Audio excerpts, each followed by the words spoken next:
میں نے اپنی بیوی کو 3 سال تک ڈانٹا نہیں، آج اس کے بھائی نے میرے گھر میں رہ کر وہ راز جان لیا جو سارے محلے کو حیران کر دے گا۔ رات کے قریب 11 بجے تھے جب دروازے کی گھنٹی بجی۔ میں نے دروازہ کھولا تو سامنے سلمان کھڑا تھا، میری بیوی فائزہ کا چھوٹا بھائی۔ اس کے ہاتھ میں ایک چھوٹا سا بیگ تھا اور چہرے پر سفر کی تھکن اور ایک عجیب سی بے چینی تھی۔ بھائی جان، معافی چاہتا ہوں، بغیر بتائے آ گیا۔ لاہور میں انٹرویو تھا، سوچا آپ سے ملتا چلوں۔ میں نے مسکراتے ہوئے اسے اندر بلایا۔ فائزہ باورچی خانے میں رات کے کھانے کی تیاری میں مصروف تھی۔ اس نے اپنے بھائی کو دیکھا تو خوشی سے چہک اٹھی، لیکن فوراً ہی اس کی آنکھوں میں ایک فکر چمک گئی۔ میں نے وہ فکر پڑھ لی۔ سلمان ہمارے گھر پہلی بار نہیں آ رہا تھا۔ پچھلی بار 2 سال پہلے جب وہ آیا تھا تو اس نے فائزہ اور میری اپنی بہن کے درمیان ہونے والے ایک معمولی سے جھگڑے کا منظر دیکھا تھا۔ اس جھگڑے میں چیخیں، تیکھے الفاظ، برتنوں کی کھنک تھی۔ سلمان واپس جا کر پورے خاندان میں یہی کہتا رہا کہ اس کی بہن کا گھر جنگل ہے۔ آج وہ پھر یہاں تھا۔ فائزہ کی فکر یہی تھی۔ سلمان نے بیگ رکھا، نہایا اور ہمارے ساتھ کھانے کی میز پر بیٹھ گیا۔ کھانے کے دوران معمول کی باتیں ہوتی رہیں، کام، موسم، خاندان۔ فائزہ ہلکی ہلکی بات کر رہی تھی، لیکن اس کی نظر بار بار مجھ پر اور پھر اپنے بھائی پر ٹکتی تھی، جیسے وہ کسی دھماکے کا انتظار کر رہی ہو۔ میں صرف کھاتا رہا، مسکراتا رہا۔ رات گئے، ہم سب سو گئے۔ اگلے دن سے سلمان کی اصل آزمائش شروع ہوئی۔ صبح فائزہ دیر سے اٹھی کیونکہ رات کو وہ کتاب پڑھتے پڑھتے سو گئی تھی۔ ناشتہ تیار ہونے میں دیر ہو گئی۔ سلمان کے چہرے پر ناپسندیدگی کے آثار تھے۔ اس نے مجھے دیکھا، شاید یہ توقع کے ساتھ کہ میں فائزہ سے کچھ کہوں گا، ڈانٹوں گا۔ میں نے اٹھ کر فریج کھولا، دودھ نکالا اور خود چائے بنانا شروع کر دی۔ فائزہ باورچی خانے میں آئی تو معافی مانگی۔ میں نے کہا، کوئی بات نہیں، تمہیں معلوم ہے میں اپنی چائے خود ہی بہتر بنا لیتا ہوں، تم جا کر تیار ہو لو۔ میں نے سلمان کی طرف دیکھا، اس کی آنکھیں حیرت سے کھلی کی کھلی رہ گئی تھیں۔ دوپہر کو فائزہ بازار سے سبزی لانے گئی۔ وہ ایک ضروری چیز بھول گئی۔ جب وہ واپس آئی تو سلمان نے تنزن کہا، ابھی سے بھولنے لگ گئی ہو بہن، بھائی جان کو پتہ چلا تو۔ اس کی بات ادھوری رہ گئی۔ میں نے فائزہ کی طرف دیکھا جو شرمندہ کھڑی تھی۔ میں نے کہا، ارے کوئی بات نہیں، میں خود بھی تو آج آفس سے واپسی پر دودھ لانا بھول گیا تھا، یہ تو ہم دونوں کا مشترکہ مسئلہ ہے نا۔ فائزہ کے چہرے پر تناؤ کی لکیریں نرم پڑ گئیں، وہ مسکرا دی۔ سلمان خاموش تھا۔ شام کو واقعہ ہوا۔ فائزہ کمرے میں میرے کام کی میز صاف کر رہی تھی۔ اچانک ہاتھ سے پانی کا گلاس گر گیا، شیشے کے ٹوٹنے کی آواز آئی اور پانی میرے کمپیوٹر کے کی بورڈ اور فرش پر پھیل گیا۔ فائزہ کا چہرہ فوراً سفید پڑ گیا۔ وہ میرا وہ کی بورڈ جانتی تھی، مہنگا، میرے کام کا اہم حصہ۔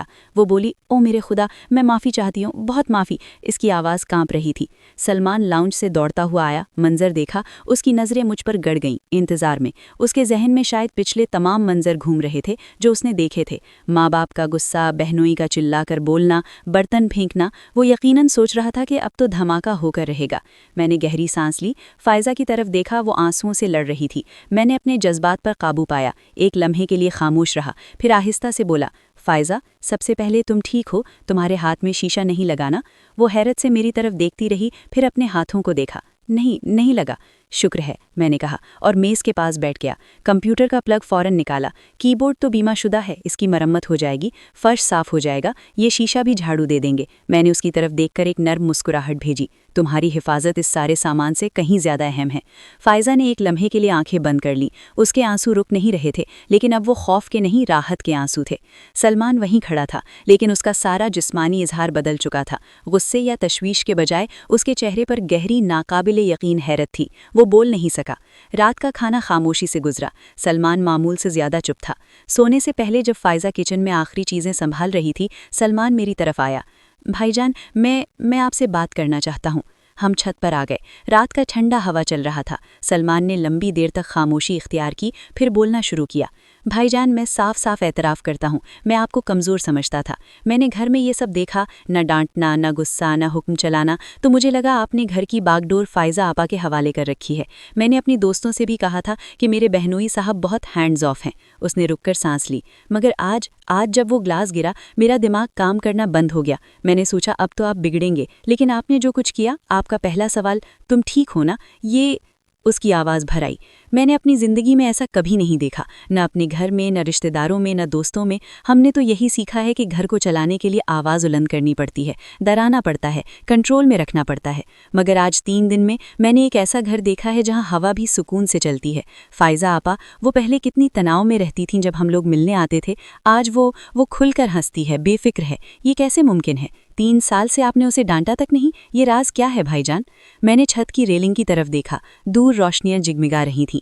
سلمان، یہ کوئی راز نہیں، یہ ایک انتخاب تھا، ایک فیصلہ، میں نے آہستہ سے کہنا شروع کیا۔ شادی کے پہلے ہفتے ہی ایک واقعہ ہوا۔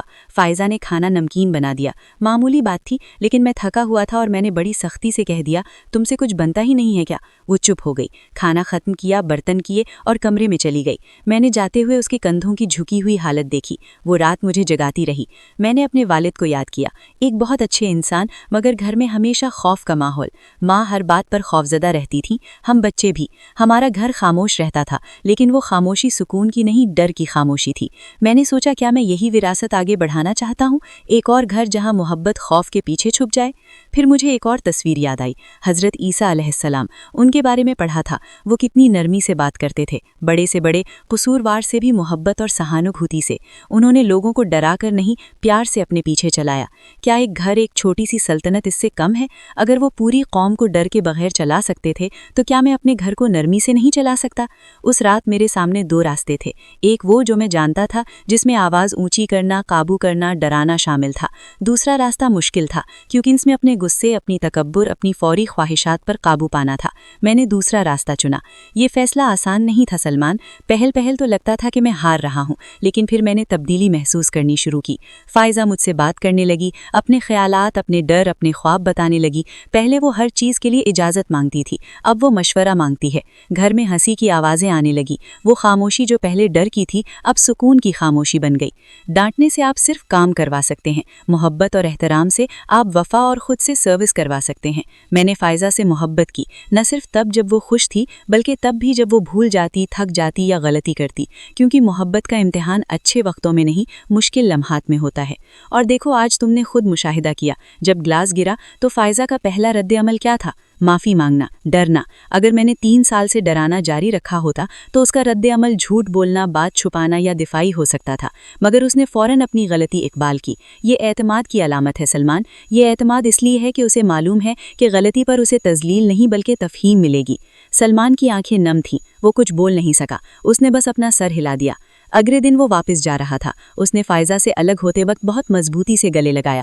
اس نے مجھے کہا، بھائی جان، آپ نے اپنے گھر کو نہیں، میری سمجھ کو بدل دیا ہے۔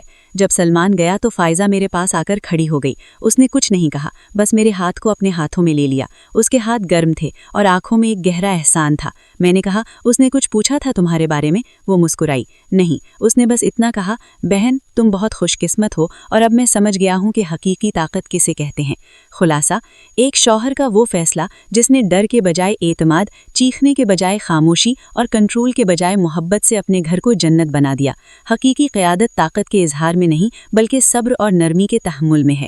کیا آپ کے خیال میں محبت کی بنیاد پر قائم گھر ڈر کے گھر سے زیادہ مضبوط ہوتا ہے؟